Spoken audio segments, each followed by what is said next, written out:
السلام علیکم۔ تو ناظرین، جو آسمان ٹوٹنا تھا آخر ٹوٹ پڑا، تحریک انصاف سے بلے کا نشان چھین لیا گیا۔ ناظرین کو یاد ہوگا کہ پشاور ہائی کورٹ کے فیصلے کے بعد جب جشن منایا جا رہا تھا تو عرض کیا تھا کہ چائے کی پیالی اور ہونٹوں کے درمیان ابھی بہت فاصلہ باقی ہے۔ یہ بھی عرض کیا تھا کہ سپریم کورٹ سے اگر بلے کا نشان دوبارہ چھن جائے تو مجھے کوئی حیرت نہیں ہوگی۔ آپ کو یاد ہوگا کہ اکتوبر میں فوجی عدالتوں میں سویلین کے ٹرائل کالعدم ہونے پر جشن منایا گیا تھا، پھر 13 دسمبر کو دوبارہ مشروع ٹرائل کی اجازت دے دی گئی تھی۔ اگرچہ یہ بات کھل کے نہیں کی جاتی، لیکن حقیقت یہی ہے کہ ملک میں اس وقت مارشل لا نافذ ہے۔ جنرل مشرف کے مارشل لا میں بھی یہ سب کچھ نہیں ہوا تھا۔ نہ تو نواز شریف پہ 200 مقدمے قائم کیے گئے تھے، نہ نواز شریف کے نکاح نامے میں غلطیاں نکالی گئی تھیں، نہ خواتین سیاسی کارکنان گرفتار تھیں۔ حد یہ ہے کہ بشرا بی بی کے سابق شوہر سے عمران خان کے خلاف مقدمہ درج کرایا گیا۔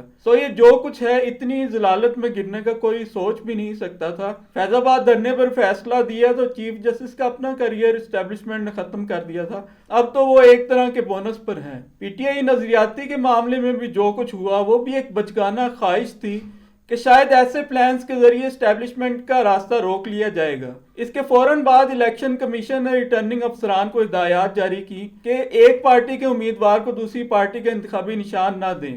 آج سوشل میڈیا پر لوگ یہ بات کھل کر کہہ رہے ہیں کہ تحریک انصاف کو کرش کرنے میں اعلیٰ عدلیہ اسٹیبلشمنٹ کے ساتھ ایک پیج پر ہے۔ آپ یہ بھی یاد رکھیں گے پلان سی اور مزید پلانز کا بھی کہا گیا تھا۔ لطیفہ یہ بھی ہے کہ جو الیکشن کمیشن خود ملک میں 90 دن میں الیکشن کروانے میں ناکام رہا، اسے پی ٹی آئی کے اندر منصفانہ الیکشن کرانے کی کس قدر بے چینی ہے۔ انگریزی میں کہتے ہیں لک ہوز ٹاکنگ، پنجابی میں جس کا ترجمہ یہ ہے کہ کین کون ڈیا ہے۔ پشاور ہائی کورٹ نے فیصلہ دیا تو الیکشن کمیشن سپریم کورٹ تک گیا، انتخابی نشان الاٹ کرنے کا اپنا ٹائم رات 11:30 بجے تک لے گیا، لیکن تحریک انصاف سے بلے کا نشان لے کر چھوڑا۔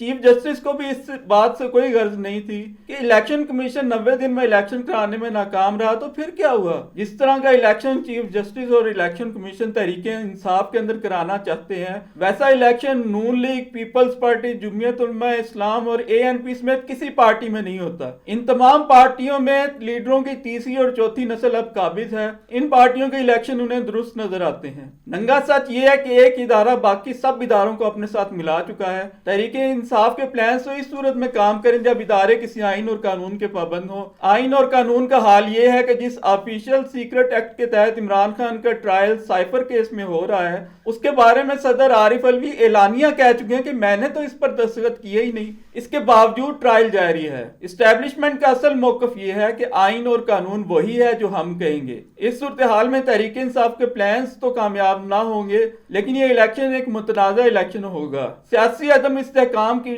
وجہ سے ڈالر اور تیل کی قیمتیں پی ڈی ایم حکومت کی طرح بڑھ سکتی ہیں اور 500 کو چھو سکتی ہیں۔ قرضے اتنے بڑھ چکے کہ ہر سال پچھلے قرضوں کا سود اور قسطیں ادا کرنا ناممکن ہوتا جا رہا ہے۔ ہر سال آرمی چیف اور وزیر اعظم دوست ممالک کے پاس جاتے ہیں۔ لوگ یہ کہتے ہیں کہ امریکہ کی سپورٹ اسٹیبلشمنٹ اور اس کی پٹھو حکومت کو حاصل ہوگی۔ ان سے گزارش یہ ہے کہ جب لوکل پریشر ایک خاص حد سے بڑھ جائے تو انٹرنیشنل اسٹیبلشمنٹ کا پلان بھی دھرے کا دھرا رہ جاتا ہے۔ ملک اگر سری لنکا کی طرح ڈیفالٹ کر جائے، ہجوم اگر ایوان ہائے اقتدار میں گھس جائے تو اس ایٹمی ملک کو کون سنبھالے گا؟ کیا ایران میں جب انقلاب آیا تھا تو امریکہ کی اجازت سے آیا تھا؟ کیا 2008 میں جنرل مشرف کی قیادت میں فوج یہ چاہتی تھی کہ پیپلز پارٹی کی حکومت آ جائے؟ بالکل نہیں۔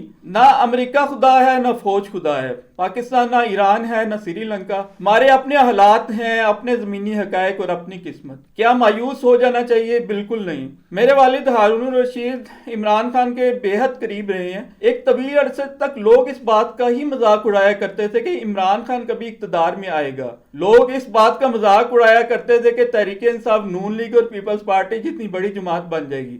آج الٹا تحریک انصاف کی مقبولیت 70% سے بڑھ چکی ہے۔ خوفزدہ نون لیگ اور اسٹیبلشمنٹ آزاد الیکشن کی تاب نہیں لا سکتی اور ہر قسم کا منفی ہتھ کنڈا استعمال کر کے کسی نہ کسی طرح اقتدار میں آنا چاہتی ہیں۔ 30 اکتوبر 2011 کے جلسے سے لے کر آج تک عمران خان شریف خاندان کے لیے ایک ڈراؤنا خواب بن چکا ہے۔ وہ اس کے ڈر سے میٹرو بس چلاتے ہیں، نوجوانوں میں اس کی مقبولیت دیکھتے ہوئے لیپ ٹاپ تقسیم کرتے ہیں، سستی روٹی کا عمران خان کا آئیڈیا دیکھ کر سستی روٹی اسکیم چلاتے ہیں۔ اس پورے خاندان کی عمران خان نے چیخیں نکلوا دی ہیں۔ ایک دفعہ تو نواز شریف کپتان کی وجہ سے جیل بھی جا چکا ہے، آج عمران خان جیل میں ہے، شریف خاندان کی نیندیں پھر بھی اڑی ہوئی ہیں۔ یہ کیسا شخص ہے جو دستخط کر کے بھاگتا نہیں؟ ظاہر ہے کہ اگر کرپٹ اشرافیہ کے ہاتھ سے اس کی امپائر جا رہی ہے تو کیا وہ عمران خان کو پھولوں کے ہار پہنائیں، اسے کہیں کہ آؤ ہمیں تباہ کرو؟ وہ یہی ہتھ کنڈے استعمال کریں گے جو وہ کر رہے ہیں. یہی ہتھ کنڈے ہمیشہ سے تاریخ میں استعمال ہوتے رہے ہیں. مایوس نہیں ہونا چاہیے. ابتلا اور آزمائش کے ایام صبر سے کاٹنا ہوتے ہیں. گاہے یوسف علیہ السلام جیسے پیغمبر کو جیل کاٹنا پڑتی ہے،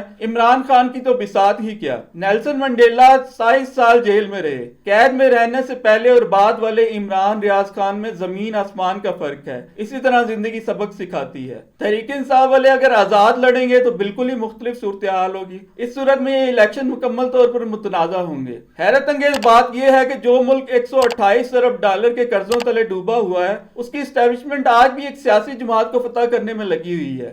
آج سے 42 سال پہلے اسی طرح شیخ مجیب الرحمان اور عوامی لیگ کو فتح کرنے کی کوشش کی گئی تھی. سبق جب تک نہیں سیکھا جاتا قدرت ہمارے لیے انہیں دہراتی رہے گی. حیرت کی بات یہ بھی ہے کہ چیف جسٹس کی نظر تمام نکات پر تھی. اگر نہیں تھی تو صرف اس نقطے پر نہیں کہ تحریک انصاف کو ایک نشان پر الیکشن لڑنے کی اجازت نہ دی گئی تو یہ الیکشن متنازع ہو جائیں گے. ملک اسی طرح دلدل میں پڑا رہے گا.